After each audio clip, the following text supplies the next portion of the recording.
Siya po si Police Officer Balahati. Bakit sangkot ba siya sa kidnapping? Posible po, ma'am. Katagal nang may record to sa amin.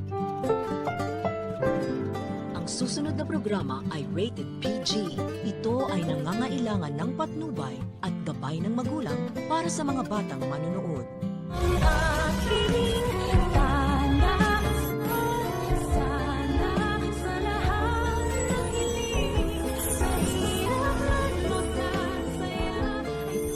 Kahihiyan talaga sa imahe ng mga kapulisan itong si Police Officer Balahadja pagkat legit nga naman na napakahalang ng kaluluwa nito. Matapos niya kasing walang awang patayin ang kapwa niyang pulis na si Vasquez ay ngayon naman ay pinag-iinteresan niya na si Lolo Pepe. At wiran niya nga kasi na nakuha naman na daw nila ang gusto nila na 100 million pesos ransom money mula sa mga tanyag. At kung patuloy pa rin naman daw nila itong bibihagin at itatago ay wala naman na silang mapapala. Kaya suggestion niya nga kay Moira na tapusin niya na daw kaya itong si Lolo Pepe. Sagot naman ni Moira na matagal niya na nga daw gustong patayin itong matanda. Ngunit lagi lang siyang pinipigilan ni Zoe dahil kahit papano ay napalapit na rin ang doktora sa lolo niya. Nakaisip na naman ng evil plan itong si Balahadja at sinabi kay Moira na ano daw kaya kung pauwiin niya muna ang anak niya. At habang wala nga ito tsaka nila isa sa katuparan ang plano nila na pagtapos sa buhay nito para naman pati ang nalalaman nitong katotohanan ay maibaon na rin sa hukay kasama niya. Pero lingid sa kaalaman nila na nakikinig pala si Zoe sa pinag-uusapan nila.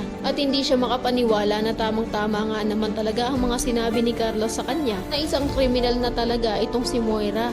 Maisipan na kaya nitong doktora na itakas ang kaawa-awa niyang lolo. Sa kabilang banda kung inaakala naman nila Balahadja at Moira na nalihis na nila ang pagsususpecha ng mga tao ay nagkakamali sila pagkat nakakuha na ng impormasyon itong mga pulis tungkol kay Balahadja at agad ngang pumunta sa magkapatid na tanyag upang itanong kung kilala daw ba nila o namumukhaan nila itong police officer. Pagkakita ni Giselle ng picture ay tinanong niya kung mayroon daw ba itong kinalaman sa panginidnap sa tatay niya. Gayon din naman si Robert na tiningnan ang litrato ni Balahadja at naalala din na ito nga ang kasabwat ni Moira sa pagtatago ng CCTV footage ng pagkahulog niya sa hagdan. Kaya naman kumpirmado niya na si Moira talaga at si Balahadja ang may pakana ng pangingidnap at pangungulimbat ng 100 pesos ransom money sa kanila. Kaya naman kung isa ka rin sa mga nagnanais sa lalong madaling panahon ay matuntun na ng mga pulis ang kuta nila Moira upang maabutan pa nilang buhay itong kaawa-awang si Lolo Pepe ay pakiclick naman ang like at subscribe button. Maaari ka rin mag-iwan ng komento sa ibaba kung isa ka rin sa mga atat nang makitang mabulok sa kulungan itong sina Moira at Balahadja. Maraming salamat sa iyong panunood.